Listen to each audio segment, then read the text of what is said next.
Allô, bonsoir tout le monde. Merci d'être là encore une fois. On va avoir un bon temps cette semaine. On va parler de la communion fraternelle. C'est un peu ce qu'on fait depuis quelques semaines. On se réunit, vous vous réunissez, je vous envoie les vidéos, vous écoutez les vidéos et c'est un peu ce qu'on fait là présentement. On apprend à se connaître, on apprend à connaître la parole de Dieu. Euh, il y en a qui m'écrivent et puis c'est très bon comme ça aussi. Je suis vraiment bénie. Merci d'être là, vraiment. C'est très encourageant. Puis on va avoir une belle cellule ce soir, une belle petite capsule qui parle d'avoir la communion fraternelle, comment est-ce que ça peut être important dans notre vie. On va regarder 1 Jean 3, 1. 1 Jean 3, 1. Voyez quel amour le Père nous a témoigné pour que nous soyons appelés enfants de Dieu. Et nous le sommes. Si le monde ne nous connaît pas, c'est qu'il ne l'a pas connu. Alors, si on est un enfant de Dieu, ça veut dire que Dieu est notre Père. Fait que si Dieu est notre Père, ça veut dire qu'il est le Père de tous les chrétiens. À ce moment-là, quelle relation on a entre nous, les croyants? La relation, c'est que on devient frère et sœur en Christ. Parce que Christ est devenu notre frère. Il est notre Seigneur, notre Sauveur, oui, mais il est devenu notre frère. Dieu étant le Père de Jésus, Dieu nous a adoptés par le sacrifice de Jésus. Alors, on est recouvert du sang de Jésus et par ce sang-là, on devient frère et sœur. C'est merveilleux. La famille est grande. La famille de Dieu est très, très grande. C'est merveilleux parce que des fois, on va à quelque part et quand on a l'Esprit de Dieu, on se reconnaît tout de suite, tout de suite, tout de suite. Même pas besoin de parler. On va quelque part dans un endroit public, on reconnaît les chrétiens par l'Esprit de Dieu. C'est l'Esprit qui nous révèle, hey, telle personne. On connecte. Vous allez voir, ça va vous arriver, vous allez voir. La communion, ça se traduit avec le mot grec koinonia. Koinonia, qui signifie mise en commun, partage. Dieu vous a donné beaucoup de choses à partager. On a plein de choses à partager qu'il nous a données. On va aller voir dans les versets bibliques 1 Jean 4, verset 11. Bien-aimés, si Dieu nous a ainsi aimés, nous devons aussi nous aimer les uns les autres. Ah! Verset 21. Verset 21. Et nous avons de lui ce commandement. C'est un commandement que nous avons, que celui qui aime Dieu aime aussi son frère ou sa sœur. Alors, quand on dit j'aime Dieu, mais qu'on dit lui, je l'aime pas ou elle, je l'aime pas, ça marche pas. Ça fonctionne pas. Dieu nous commande de nous aimer les uns les autres, d'aimer nos frères et nos sœurs. Alors ici, la richesse qu'on a à partager, c'est l'amour. Démontrer de l'intérêt pour les autres. Puis, c'est ce qu'il nous demande. Galates 6, 2. On va aller voir ça ensemble. Galates. Oh, ça c'est Éphésiens. Galates, voilà. Le verset 2. Galates 6, 2. Portez les fardeaux les uns des autres et vous accomplirez ainsi la loi de Christ. Ça veut dire que quand il y a quelqu'un qui est affligé, que quelqu'un vit de la peine, qui vit un moment difficile, ben faut pas aller y taper sa tête, puis il faut surtout pas rire de la situation. Au contraire, faut porter les fardeaux avec lui. C'est de l'écouter, d'être là, d'être prêt à écouter ce qu'il a à dire, à prier avec cette personne-là, de pas se réjouir du malheur des autres, mais c'est de porter les fardeaux les uns les autres. Plus loin, Galates 6, 6, le verset 6, que celui à qui l'on enseigne la parole fasse part de tous ses biens à celui qui l'enseigne. Là, je dis pas ça pour m'envoyer des biens, là. Non, non, pas du tout. Pas du tout, pas du tout. Mais c'est faire part de nos biens. Si vous allez joindre une église, par exemple, puis ce que je vous conseille de faire, si vous ne l'avez pas fait encore, trouvez-vous une église. C'est important d'avoir une église.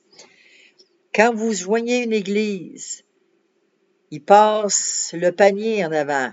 Fait que vous pouvez faire des offrandes, donner un montant d'argent selon votre cœur.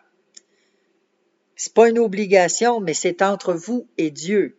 Si Dieu vous met à cœur de donner, je sais pas, moi, 5 piastres à toutes les fois que vous allez à l'église le dimanche, ben donnez-le. Soyez fidèle à ce que le Saint-Esprit dépose sur votre cœur. Ça peut être plus, ça peut être moins.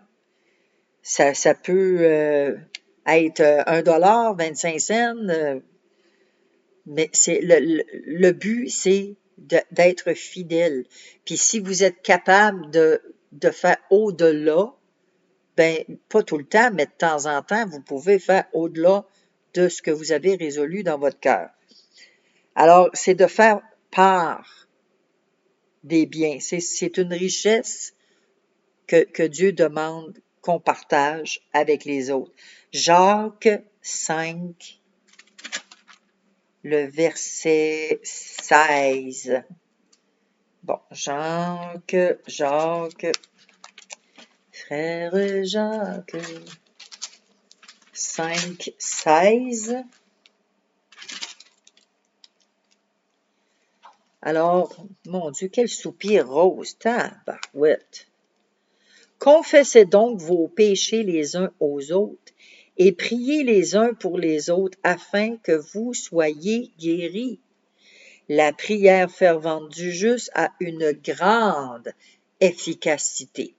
Donc, s'il y en a qui souffrent, qui ont de la difficulté, qui ont des problèmes, qui ont des fardeaux, ben, c'est de prier, d'encourager, d'exhorter, c'est de confesser aussi. Mais attention, la confession, là, quand il dit confessez-vous les uns les autres, demandez à Dieu qu'il vous dirige vers une personne qui n'ira pas fait en arrière, là.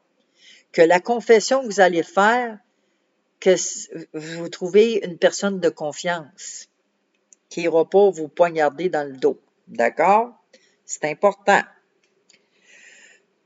Vous souvenez-vous d'avoir empêché quelqu'un de partager quelque chose avec vous?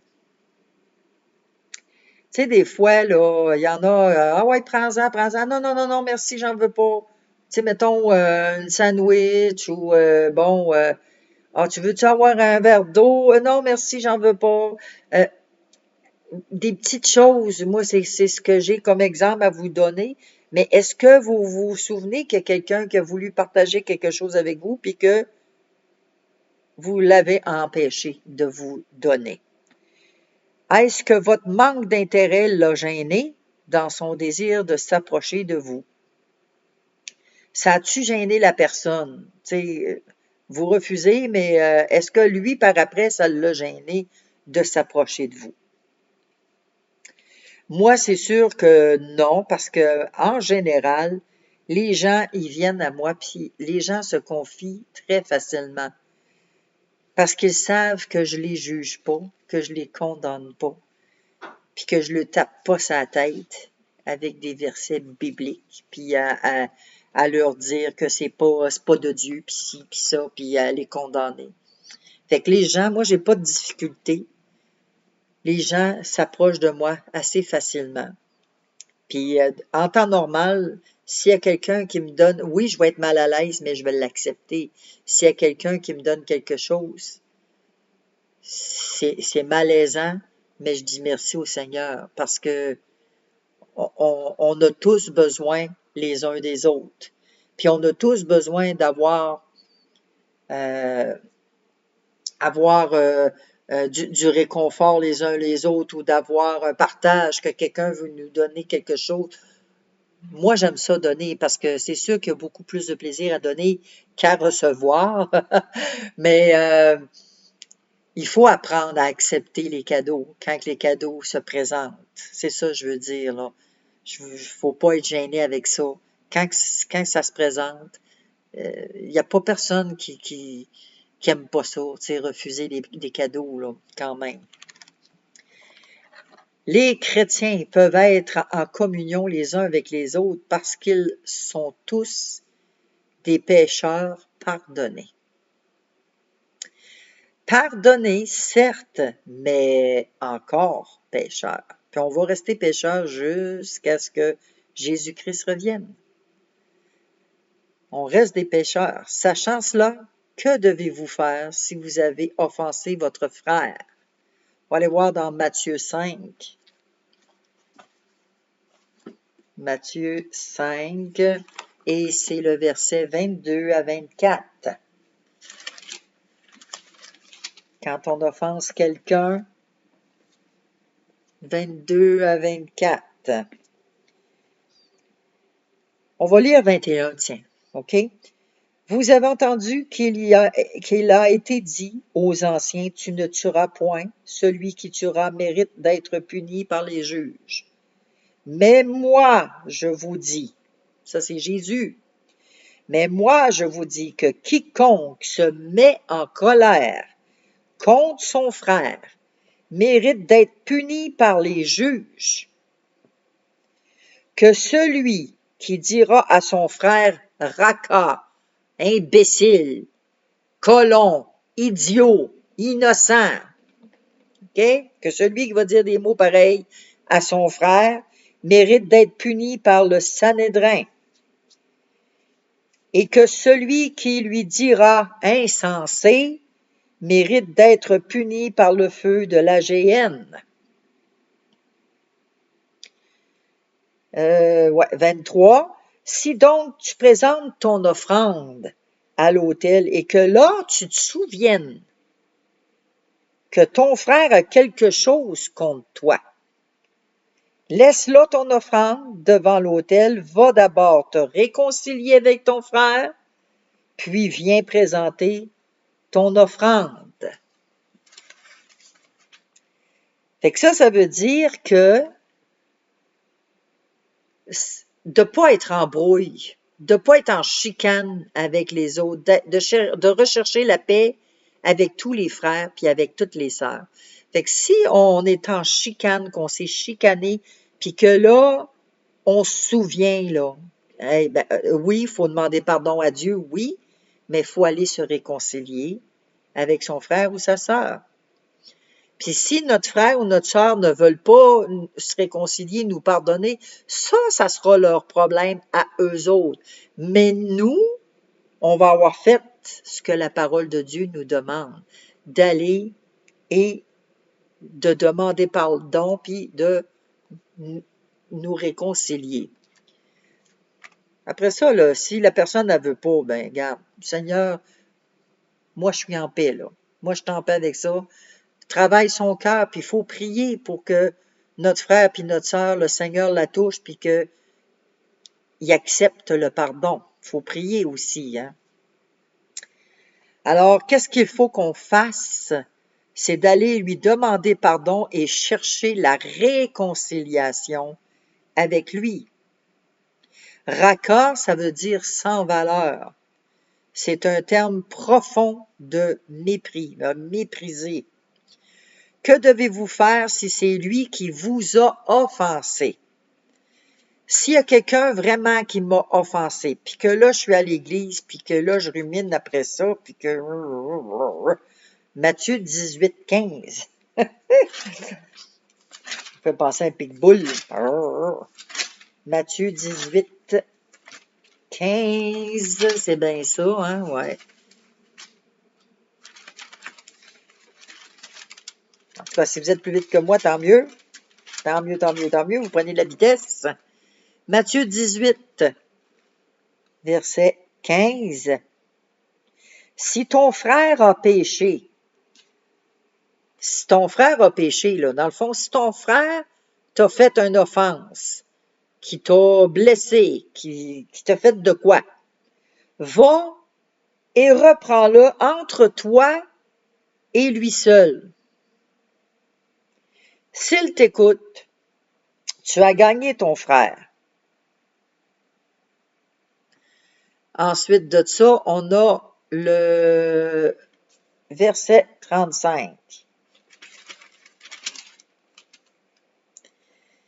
C'est ainsi que mon Père céleste vous traitera, si chacun de vous ne pardonne à son frère de tout son cœur. Fait que si on ne pardonne pas à notre frère, notre Père ne nous pardonnera pas. Puis si on va voir notre frère, puis qu'on va lui dire, écoute, ce que tu as dit, ce que tu as fait, moi, ça m'a fait du mal. J'ai ressenti de la colère, de la haine. Puis j'aimerais ça, tu sais, que on se réconcilie. Tu me fais de quoi, puis je veux te pardonner de ce que tu m'as fait. Ça se dit, ça. Puis là, après ça, ben la personne, elle, si elle veut pas pardonner, ben qu'est-ce que vous voulez? Hein, faut prier, faut la prier pour elle. Mais nous, faut pas rien garder, faut pas garder les petites crottes, là. J'appelle ça des petites crottes, mais c'est ça, faut pas rien garder. Pas d'amertume, pas de colère, pas d'animosité, pas de jalousie, pas de calomnie. Faut rien garder contre un frère ou contre une sœur. S'il y a quelqu'un qui nous a fait de quoi, faut être vite à pardonner. Puis je sais que c'est pas facile de pardonner. Par nous autres mêmes, on peut pas. Faut demander la grâce de Dieu. Seigneur, aide-moi parce que moi tout seul, je suis pas capable. Je suis pas capable de pardonner. J'ai besoin de ton aide. Puis le Seigneur, il va nous aider. C'est certain. Il nous laissera pas là sans pardon. Il voit notre cœur. Hein? Rappelons-nous, c'est au cœur que Dieu regarde. Puis si dans notre cœur, on a vraiment le désir de pardonner, mais qu'on n'y arrive pas, Dieu va nous aider. Il ne nous laissera pas orphelins. Donc, il faut lui pardonner de tout notre cœur. S'il y a quelqu'un qui nous a fait de quoi, la façon de réagir, c'est ça, c'est de pardonner. Imaginez la situation suivante. Plusieurs chrétiens se trouvent dans la même chambre, buvant du café et mangeant des biscuits tout en parlant du dernier championnat. La conversation s'oriente ensuite sur la question des animaux d'appartement. Puis l'un d'eux raconte une plaisanterie qu'il a entendue récemment. Ils rient tous, puis discutent des prévisions du temps pour le lendemain. En partant, l'un dit « Ça a fait du bien, on a eu une bonne communion fraternelle. »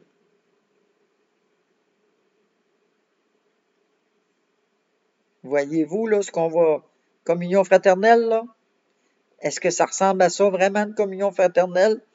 Est-ce que c'était vraiment la communion fraternelle?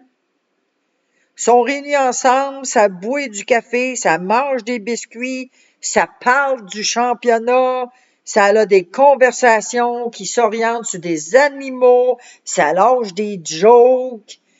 des plaisanteries, ça rit, ça a du fun, après la soirée, bon ben, hey, ça a fait du bien, on a eu une bonne communion fraternelle. Et où la fraternité là-dedans? Il n'y en a pas. Ça, c'est pas une réunion fraternelle, c'est une réunion qu'on a dans le monde. Quand on est dans le monde. Pourquoi? Pourquoi que c'est pas une réunion? C'est une communion mondaine, parce que la parole de Dieu n'était pas au milieu d'eux. Quand on a une rencontre entre frères et sœurs, puis que, hey, on a eu une communion, la communion, c'est parler des choses de Dieu. Si on se rencontre puis qu'on parle de tous les problèmes de sa terre, ben je m'excuse, mais on manque le bateau. On manque le plan de Dieu. Il n'y a rien d'édifiant, il n'y a rien d'exhortant, il n'y a rien de gratifiant. On sort de la soirée, puis on est vide. On est aussi vide que quand on a rentré. Tandis qu'une vraie communion fraternelle, là, c'est prier, parler du Seigneur. Pourrait-on améliorer cette soirée-là? Oui, on peut l'améliorer en parlant la parole de Dieu, en lisant des versets, en priant pour les besoins les uns des autres, en louant le Seigneur, en racontant, on a un témoignage, hey, le Seigneur m'a dit cette semaine, hey, il m'est arrivé telle affaire, puis le Seigneur, il est intervenu. Quand on se rend compte qu'on se réunit, on est des frères et des sœurs, là. Faut parler de Dieu, faut parler du Seigneur, faut parler de qu'est-ce qu'il fait dans notre vie au quotidien. Puis ça, ben, ça aide les autres à grandir. Si on parle de la pluie et du beau temps, on n'est pas mieux que les gens du monde. Le but de la communion fraternelle, pourquoi la communion fraternelle est très importante? Proverbe 27, 17.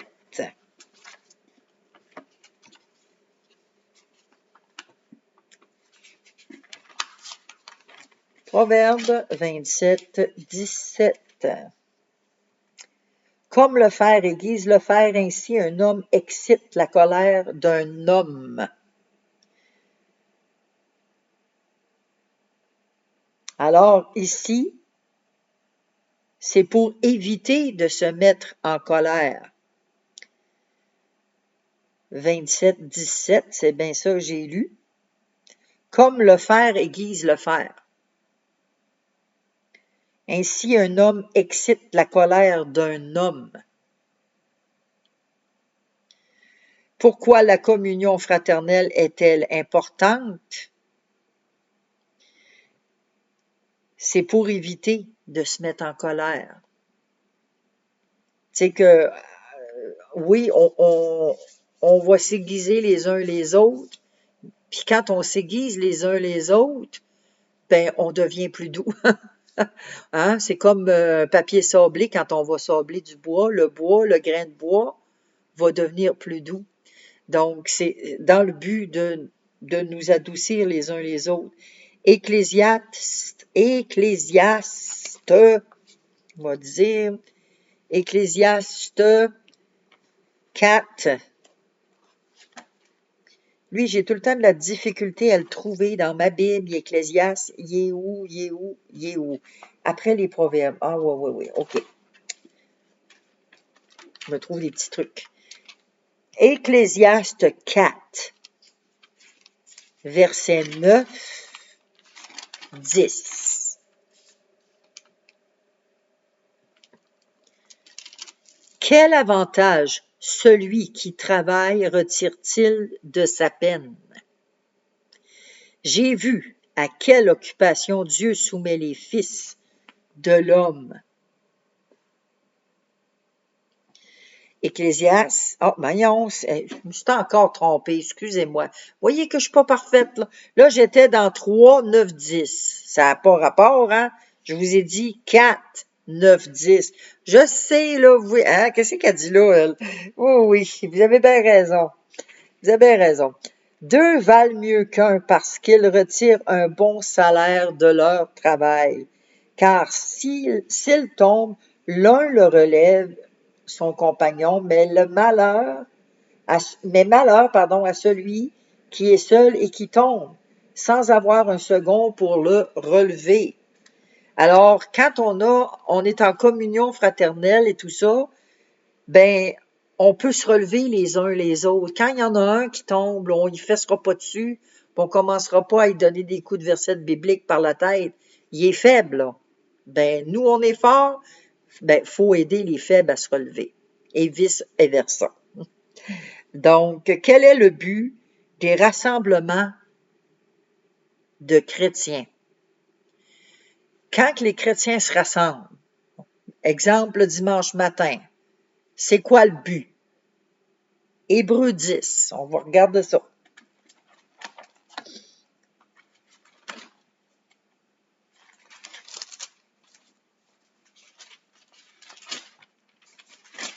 Alors, Hébreux 10, versets 24-25. Veillons les uns sur les autres pour nous exciter à la charité et aux bonnes œuvres. N'abandonnons pas nos assemblées, comme c'est la coutume de quelques-uns, mais exhortons-nous réciproquement, et cela d'autant plus que vous voyez s'approcher le jour du retour du Seigneur, effectivement. Alors, la communion fraternelle, elle est importante pourquoi?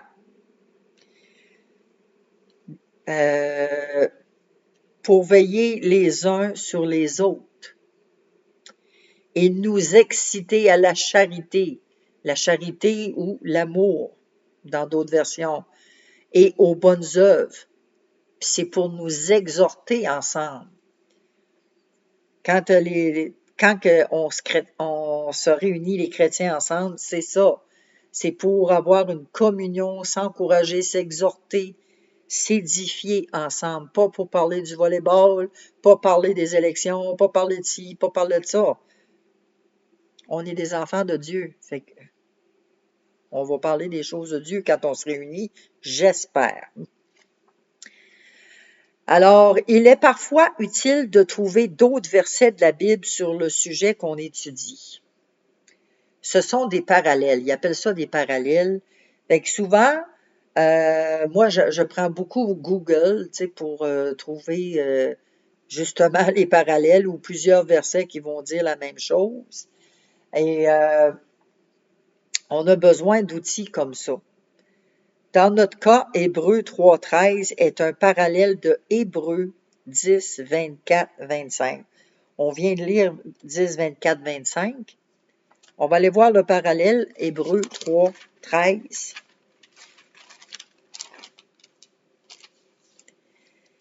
Alors ici, il dit, mais exhortez-vous les uns les autres chaque jour, aussi longtemps qu'on peut dire aujourd'hui, afin qu'aucun de vous ne s'endurcisse par la séduction du péché.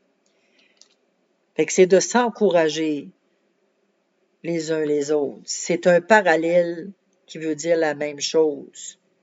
Selon ce verset, pourquoi est-il important que les chrétiens s'encouragent mutuellement chaque jour? Pourquoi? Pour ne pas s'endurcir par la séduction du péché. Il y en a beaucoup qui tombent dans le péché, puis qu'ils deviennent endurcis à un tel point qu'ils trouvent ça normal, puis ils se justifient, sont bien là-dedans, ils trouvent toutes sortes de raisons pour justifier leur comportement. Ils se sont endurcis. Ils ne voient plus la pertinence de la repentance, puis de se détourner de ce qu'ils pratiquent. C'est pour ça la communion fraternelle, c'est pour nous aider à grandir et à nous garder. Expliquez brièvement pourquoi vous avez besoin de communion fraternelle.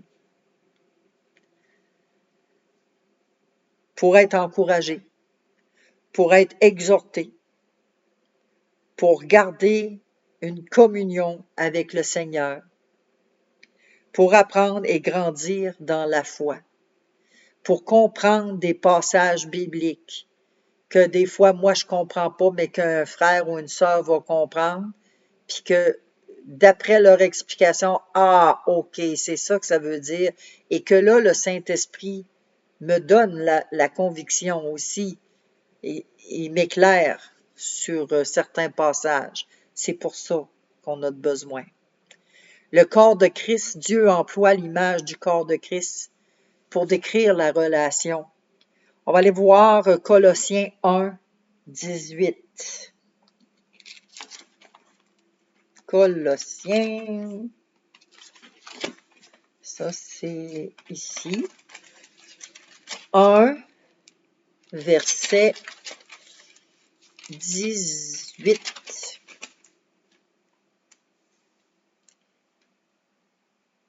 Il est la tête du corps de l'Église.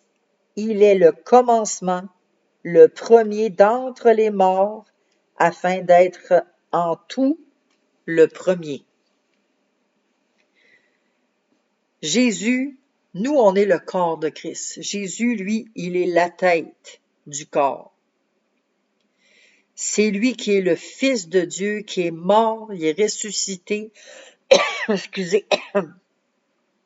Il est ressuscité pour nous racheter du péché, puis il est le premier en tout. En tout, il est le premier. 1 Corinthiens 12. C'est par ici, ça. 1 Corinthiens 12, 14 à 27. C'est un petit peu plus long à lire, celui-là, hein?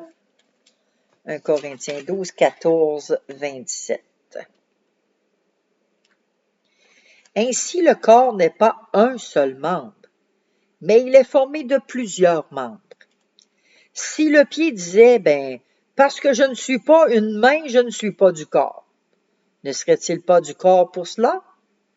Et si l'oreille disait, parce que je ne suis pas un œil, je ne suis pas du corps, ne serait-elle pas du corps pour cela?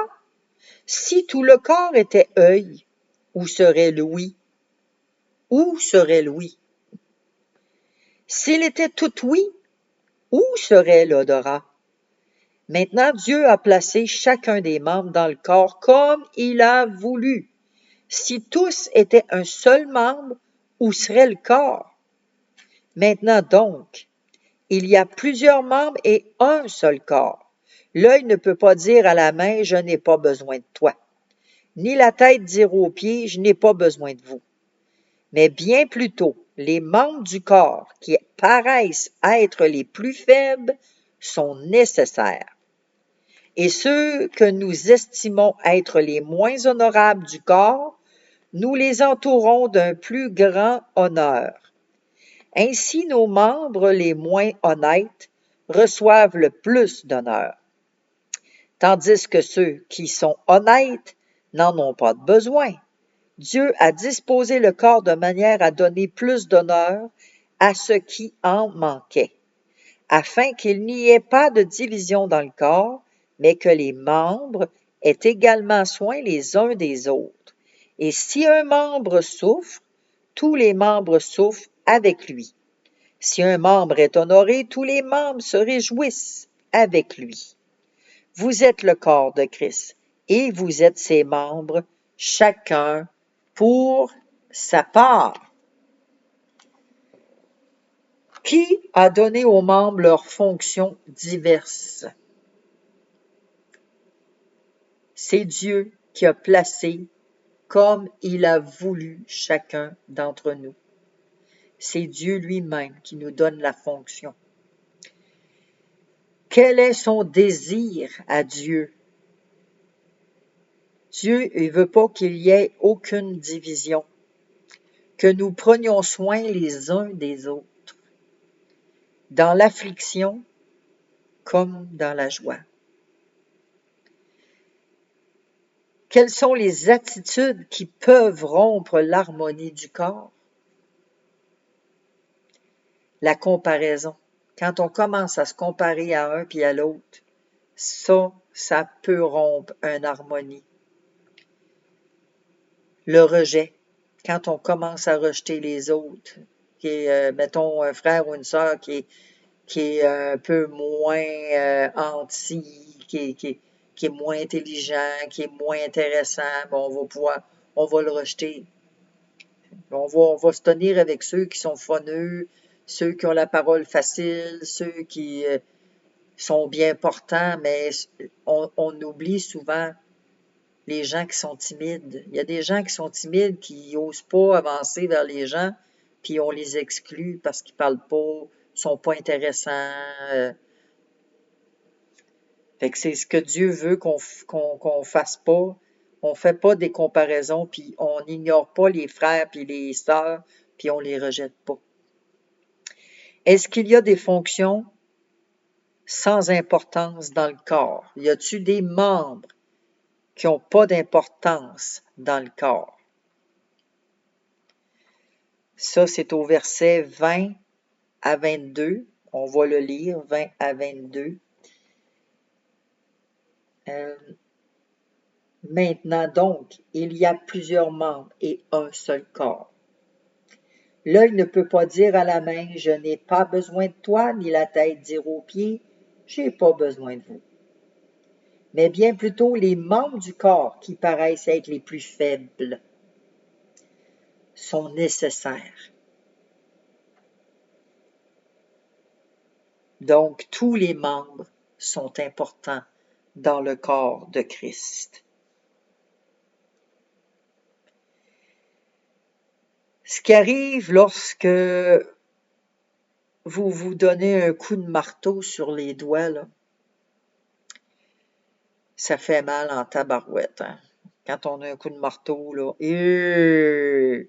puis là, il y en a qui descendent tous les saints du ciel, puis tous les sacrements, puis tous les noms des saints, bon, hein, on dira pas tout, là, mais quand on a un coup de marteau sur le doigt, ça fait mal. Puis ça l'affecte le corps aussi. C'est douloureux. On a l'impression que le cœur nous bat au bout du doigt. Puis là, ben, on se serre la main, puis on a mal. Fait que c'est tout le corps qui a mal.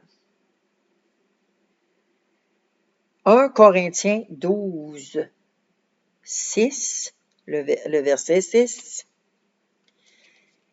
Diversité d'opérations, mais le même Dieu qui opère tout en tous. 26. 12, 26. Chantal, t'es fatiguée, je pense.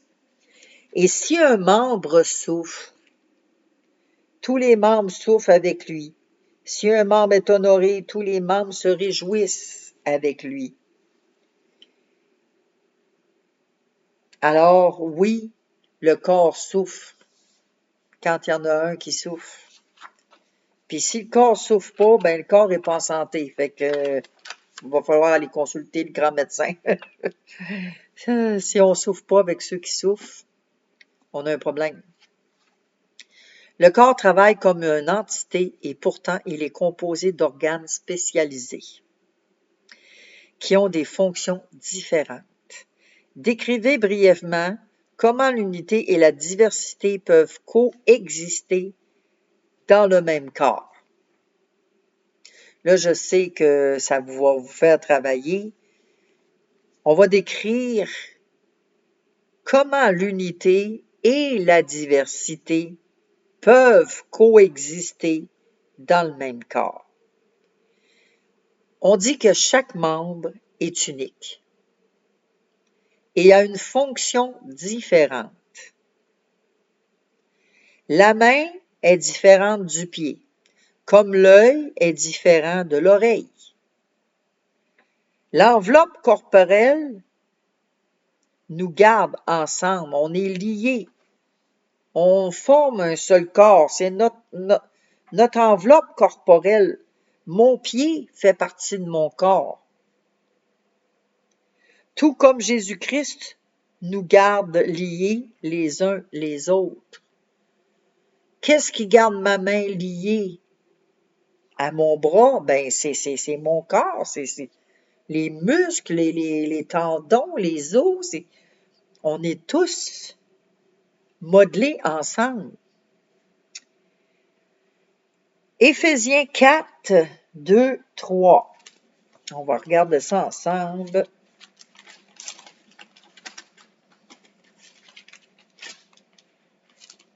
Éphésiens 4, versets 2 et 3. En toute humilité et douceur, avec patience, vous supportant les uns les autres avec charité, vous efforçant de conserver l'unité de l'esprit par le lien de la paix. C'est quoi qui préserve l'unité du corps? C'est la paix, l'humilité et la douceur.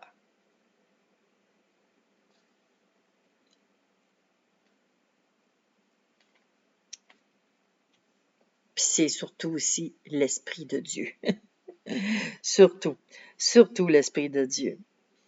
Réfléchissez à votre attitude envers les autres chrétiens. Quel genre d'attitude qu'on a? Y en a-t-il un que vous avez de la peine à traiter comme un autre membre du corps de Christ? Moi, personnellement, oui, j'ai de la misère. J'ai de la misère, moi, avec des chrétiens, des chrétiennes qui sont plaignards. Tu sais que ça va toujours mal.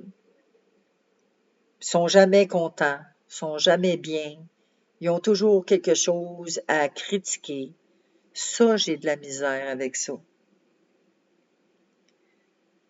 Ils sont placoteux. On va leur dire de quoi ça me pue au nez, je ne suis pas capable.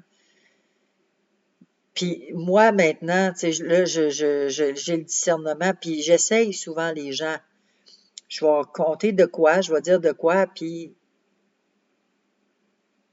là, ça s'arrête là. Mais si j'entends, mettons, je vais dire de quoi à une personne, puis que le lendemain, je vais voir une autre personne, mais que là, cette personne-là connaît elle, puis là, ils ont rentré en contact ensemble, puis là, je vais voir l'autre personne. Hey, telle personne m'a dit que telle affaire, telle affaire. Non, là, ça marche pas.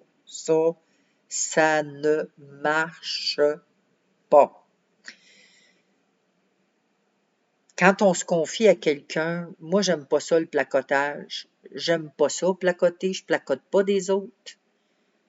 Vous m'entendrez pas placoter des autres, puis dire un tel est comme ci, puis un tel est comme ça, puis un tel me dit ci, hey, t'as-tu vu? Hey, non. J'ai bien de la misère avec ça. J'ai de la misère à traiter des frères et des sœurs comme des membres du corps de Christ dans ce temps-là. Fait que j'ai besoin, Seigneur, de ta grâce pour ça. De quelle manière pourriez-vous améliorer votre relation, justement?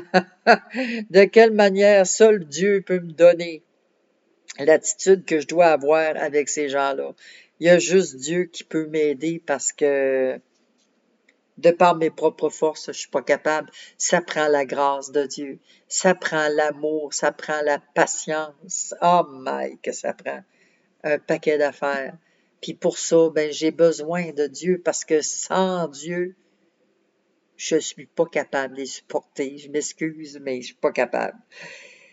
Quelles étaient les activités de l'Église locale à Jérusalem? Acte 2, 42. Acte 2, 42.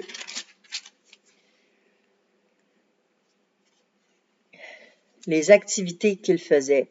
Il persévérait dans l'enseignement des apôtres, dans la communion fraternelle, dans la fraction du pain et dans les prières. Fait que c'est ça les activités qu'ils faisaient ensemble. Quand ils se réunissaient ensemble. La relation, la communion fraternelle, c'est ça.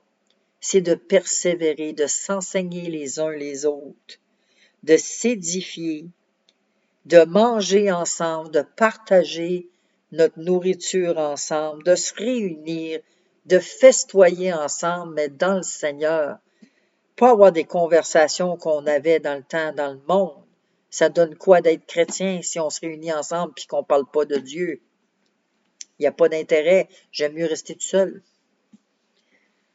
C'est sûr, si vous m'invitez chez vous puis que vous ne me parlez pas du Seigneur, ben invitez-moi pas. J'irai pas. J'aime mieux pas aller puis rester tout seul que d'aller puis de parler de la pluie puis du beau temps. La générosité, la prière, la puissance sont trois marques caractérisées dans l'Église. Il faut avoir de la générosité, être généreux, il faut prier et il faut demander la puissance de Dieu. Éphésiens 4, 11 à 13.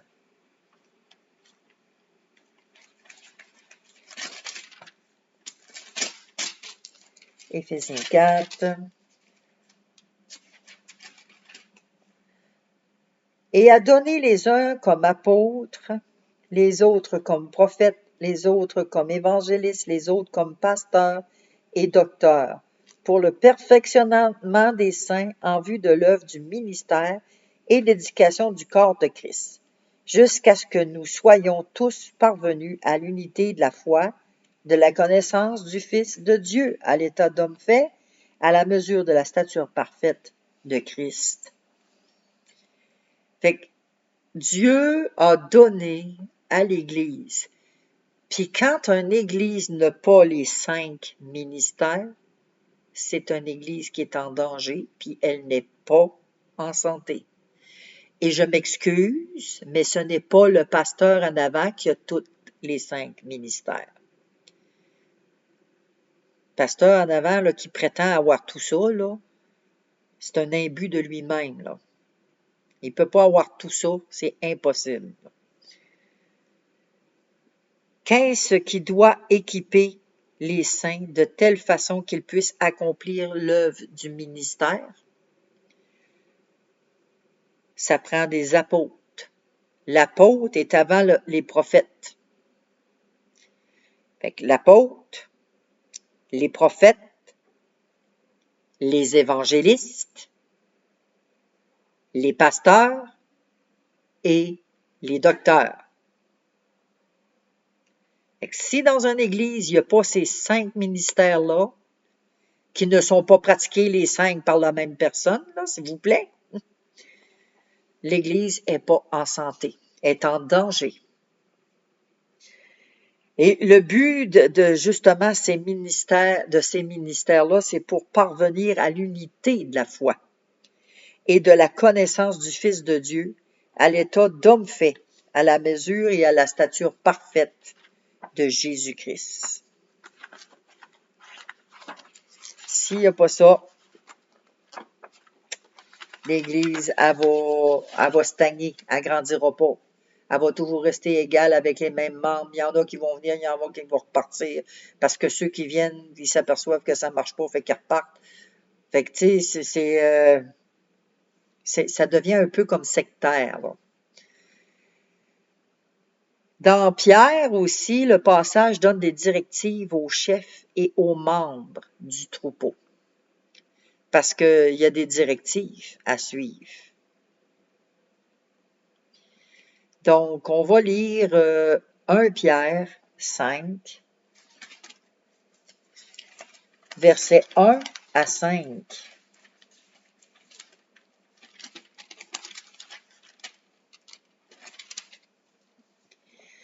Voici les exhortations que j'adresse aux anciens qui sont parmi vous. Moi, ancien comme eux, témoin des souffrances de Christ et participant de la gloire qui doit être manifestée, paissez le troupeau de Dieu qui est sous votre garde, non par contrainte, mais volontairement. Alors, qu'est-ce que Dieu demande à ceux qui sont en autorité? De paisser le troupeau. Volontairement. Ne soyez pas contraints. Ah ben là, regarde, c'est moi qui ai été mis responsable. Regarde, non. Non. Si vous avez cette attitude-là, ôtez-vous de là. Ça ne marche pas comme ça. Donc, d'être une attitude volontaire. paissez le troupeau, selon Dieu, non pour un gain sordide. Faites-le pas pour avoir de quoi en retour, être payé ou quoi que ce soit, mais avec dévouement.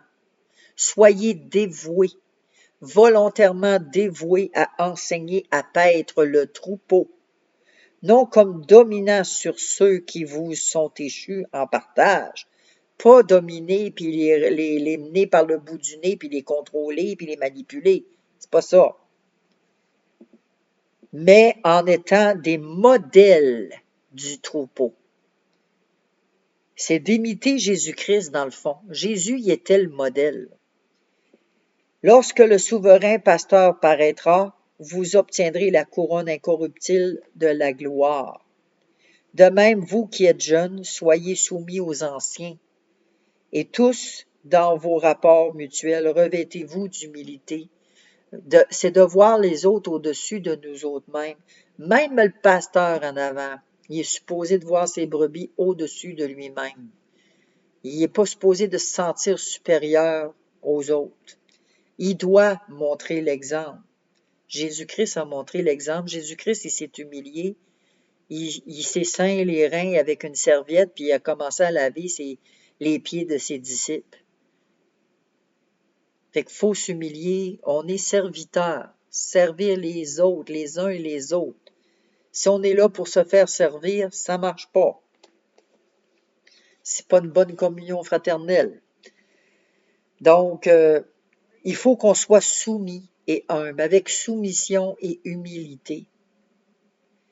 Priez pour nous afin que Dieu nous donne l'opportunité d'annoncer la parole. Parce que c'est important d'annoncer la parole. Puis Dieu nous demande de le faire pour qu'on puisse témoigner le nom de Christ, ce qu'il a fait pour nous dans notre vie, qu'on puisse le faire connaître comme il se doit.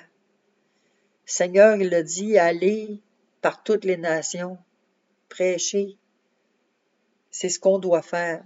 On doit parler de ce que Jésus a venu faire sur la terre. C'est important de parler du sacrifice de ce qu'il a fait.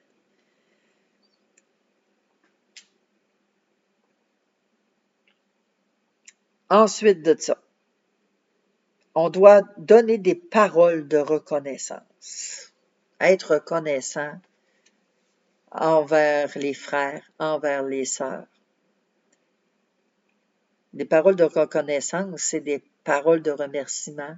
On reconnaît qu'est-ce qu'ils font. Exemple, dans l'Église, quelqu'un qui va être attitré à l'accueil, on va reconnaître le travail qu'il fait, on va le remercier parce que, écoute, tu es toujours là, tu es souriant, tu nous accueilles, tu es fidèle à ton poste. Merci d'être là, je suis reconnaissante que tu m'accueilles à toutes les fois que je viens. C'est un peu ça, la reconnaissance. Et on va moissonner les biens temporels. On va vivre l'Évangile quand on va suivre les instructions du Seigneur. Je ne sais pas si ça vous a intéressé cette semaine. J'espère. J'espère que vous allez trouver l'importance d'une communion fraternelle. Trouvez-vous des frères, des sœurs dans la foi qui vont vous tirer vers le haut et non pas vous aspirer vers le bas. Soyez avec des forts. Accrochez-vous avec des forts. Puis eux, ils vont vous ériger vers le haut. Et quand que vous serez assez raffermis vers le haut, vous pourrez aider ceux qui sont plus faibles. Que les plus faibles, eux autres vont s'accrocher à vous. Excusez. Ils vont s'accrocher à vous et que eux aussi vont grandir, vont devenir plus forts, plus forts. Ça va avoir un effet extraordinaire. Puis l'Église va être en santé, l'Église va grandir. Puis nous, en tant que frères et sœurs, ça va nous faire grandir dans la foi. Puis on va faire ce que Dieu nous demande de faire. De ne pas mépriser les faibles, de ne pas se moquer de ceux qui souffrent, mais au contraire, qu'on puisse s'entretenir ensemble, s'exhorter, s'édifier, s'encourager, qu'on soit là vraiment comme des frères et des sœurs. Tu sais, des fois, on entendait dire ah, à la vie, à la mort, tu sais, mais qu'on soit là pour eux dans les bons et les mauvais jours, qu'on se montre un frère pour eux, pour elles. Fait que c'est ça pour aujourd'hui. C'était notre petite capsule ensemble de fraternité. Si vous n'avez pas d'idée de quelle église vous pourriez vous joindre, vous pouvez quand même m'écrire. Moi, je vais essayer de trouver là, dans votre secteur quelle église que vous pourriez vous joindre, que ce soit pas quand même trop loin, si vous êtes à pied, évidemment. Mais si vous êtes capable de vous déplacer, je vais vous trouver une église, je vais regarder autour de vous qu'est-ce que vous pourriez aller, à quel endroit vous pourriez aller. Fait que sur ce, ben écoutez, moi je vous souhaite une belle soirée. Je suis fatiguée, je suis brûlée, alors je m'en vais dormir. Que Dieu vous garde cette nuit, puis on se dit à la prochaine. Merci beaucoup. Bye bye.